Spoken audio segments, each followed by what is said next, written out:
Hello, good afternoon. So today, pag-aaralan natin kung ano ba talaga yung SEO at ano ba yung functions at bakit kailangan natin itong gawin. Nagsimula ang SEO or tinatawag nating Search Engine Optimization kay Google. Pero bago ang lahat, alamin muna natin what is SEO. Ang sagot ni Google, ang SEO daw ay Search Engine Optimization is the process of improving a website to increase its visibility in organic and paid search results like Google. So, lahat-lahat po ng mga information na makikita natin kay Google ay halos kagagawan or involved ang mga SEO specialists like me and like you in the future. So, ganun siya. Sa loob ng SEO, meron tayong tinatawag na on-page SEO, off-page SEO, technical SEO, and local SEO. So, hindi dito na lista, pero ito yung main components. Pag-aaralan din natin yan sa susunod na mga lessons. Okay, so, para mag-sink in sa ating mind, ano ba yung ano ba yung SEO talaga? So, to cut the long story short, halimbawa, meron akong business sa Manila. Ang aking business, for example, ay salon. So, pag nag-google ang tao ng best salon, or palitan natin, best restaurant in Singapore. Diba? Nasa Singapore ako. Palitan natin from Manila to Singapore. Kailangan yung website or yung business ng tao, ng isang business owner ay lalabas sa Google. Ito yung local map. Ito naman yung mga websites na kung saan pwede kang mag-post or tinatawag natin itong organic results. Ito naman ay local map results. Ngayon, kailangan siguruhin mo na yung business mo or yung restaurant mo ay nandito, pasok siya. Paano ka mapasok dito? Siyempre, magkakaroon tayo ng mga steps or merong mga SEO tasks na gagawin para ma-include ka dito. Tapos, dito din. Kailangan ma-include ka dito. Yan yung SEO. Kailangan malista ka kay Google. Ngayon, kung may nag-search na naman ng restaurants in Manila, kailangan malista ka din dito. Kasi kung hindi ka malista dito, paano matutuntun yung business mo? So, palitan natin yung keyword. Halimbawa, magta-type ako dito ng who is SEO Queen in the Philippines? So, sagutin ka ni Google. Ito yung pangalan ko. Ngayon, kung i-change na naman natin itong, halimbawa, Iloilo Delicacies. Maghanap ako ng mga Iloilo Delicacies kasi gusto ko pumunta sa Iloilo. So, kailangan yung website mo ay mapasok dito para malista din siya ni Google. So, ito yung site ko which is the Digilamon. Ayan, nilista siya ni Google at andito si Digilamon. Posted ko January 30, 2026. Tapos, ito yung mga websites or ito yung mga businesses na nagbebenta sila ng mga tawag nito, delicacies ng mga Ilonggo. At marami pang mga websites na nakalagay dito. So, ano ang gagawin natin? Meron tayong mga steps. Isa sa mga steps ay yung paggawa ng websites, kagaya ng website na ginawa ko. So, this is the website, blog, kung saan nire-record ko yung mga experience ko sa pagta-travel. So, nagsulat ako ng content na ganito, tapos, na-recognize siya ni Google. So, ganun siya. Ganun kabilis ang technology natin. Pero, hindi ka rin basta-basta mapasok dito sa listahan ni Google kung hindi maayos ang iyong pagka-SEO. So, to cut the long story short, ang SEO po talaga ay nagsisimula siya sa isang strategy ng mga SEO specialist. Ulitin ko, what is SEO?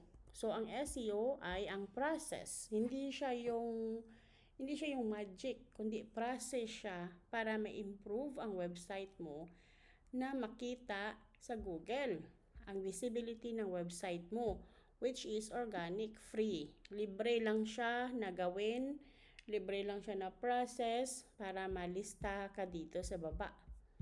Mga ito. Ayan. So, ito yung work ng SEO. Dito natin makikita kung magaling talaga ang isang SEO specialist kapag meron siyang keyword. Ang tawag dito sa sinesearch ko ay keyword.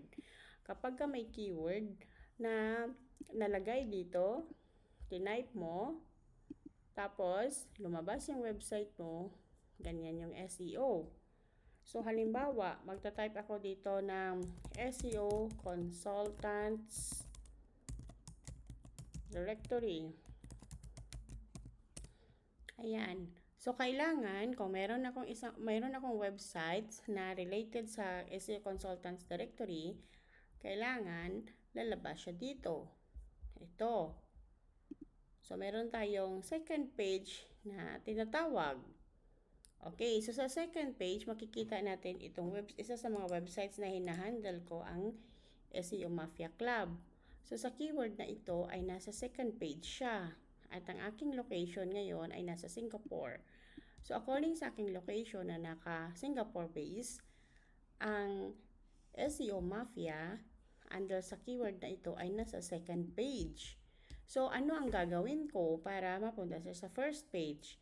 Siyempre, may mga processes, may mga steps, may mga bagay na kailangan gawin para malagay dito sa first page. Kasi aminin man natin, ang mga tao na nagre-research ay walang patience na pasukin ang second page. Lahat dito na lang nasa stock sa first page. Kaya, dapat galingan ng isang SEO ang kanyang strategy to make it possible na malista siya sa first page. Ang SEO or ang Google ay para sa lahat. Ginagamit ito para sa pagkuha ng mga information.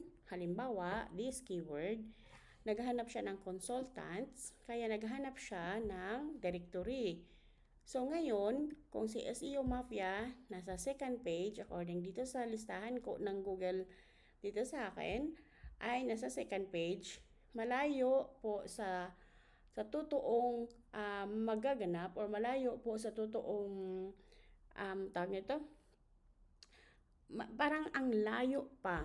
Ano? Ang layo pa. Hindi naman sobrang layo kasi page 2. Pero gaya nga ng sinabi ko, lahat po ay nasa-stock dito sa page 1. Kaya kapag ka na-stock ka dito sa page 1, ang ibig sabihin nun, malayong mangyari na mabisita ng isang prospect ang SEO Mafia Club.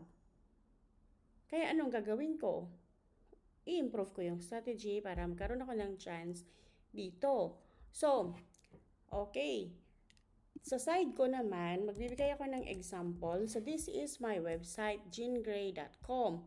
So, dahil ako ay isang consultant, strategy, author, and meron akong mentorship program and more.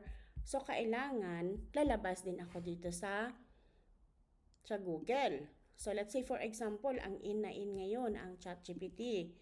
Okay? So, halimbawa, may tao na naghahanap ng ChatGPT SEO Phnom Penh. So, itong ChatGPT SEO sa Phnom Penh, ang Phnom Penh is part ng Cambodia, which is na madalas ako at dito ako nakatira. Kailangan, kapag yung tao magsisearch ng ChatGPT SEO sa Phnom Penh area ko, kung saan ako nakabase, kung saan meron akong business, dapat lalabas yung information about sa business ko. So, ito yung sinabi ni Google. In 2026, the digital landscape in Cambodia favor generative engine optimization or tinatawag nating GEO or ChatGPT SEO.